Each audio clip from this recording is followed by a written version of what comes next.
5 seconds to go.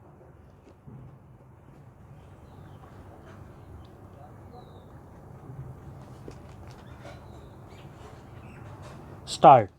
It is hard to believe that all these studies from different authors in India and abroad, using different estimation methods, all leading to similar results, and importantly, consistent with local studies using actual death registries, are incorrect or the result of a well orchestrated global conspiracy against India.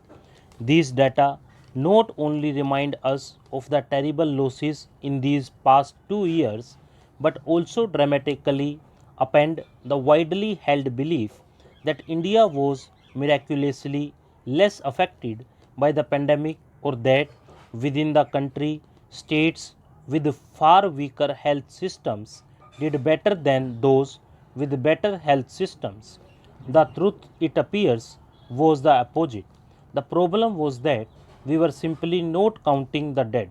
Yet, the government's position has been to reject all of these signs, even refusing to approve the WHO's report on excess mortality.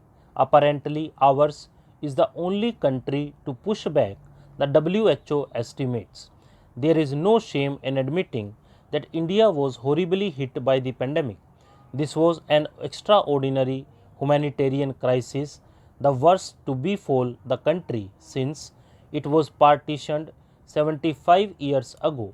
But it seems that we are once again appearing to look the other way and move on, hoping that the sands of time will cover up our memories and that the deep wells of resilience our communities have built will help us heal.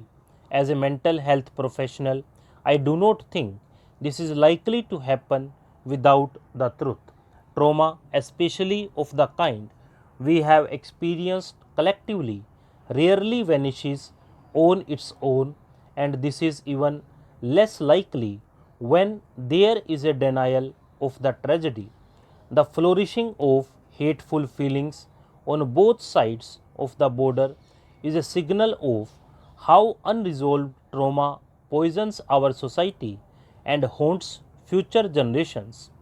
Long term recovery will need resolution of the pent up rage and grief through truth and reconciliation. It is time for the government to release the data on total numbers of deaths due to any cause in the past 2 years to settle this matter.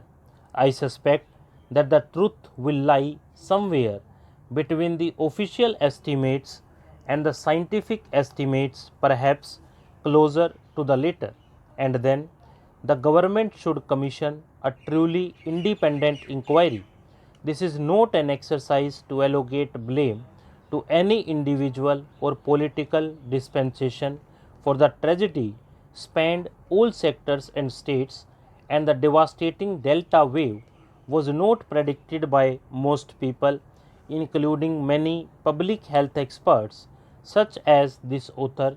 The need is for the truth to be acknowledged in the spirit of transparency, accountability, and rebuilding trust between the state, scientific community, and people. It is in everyone's interest to know the truth, not only to better prepare our country for future pandemic, but also to heal our wounds from the past. Above all, we owe it to those who died to dignify their passing by, at the very least, counting them. Stop.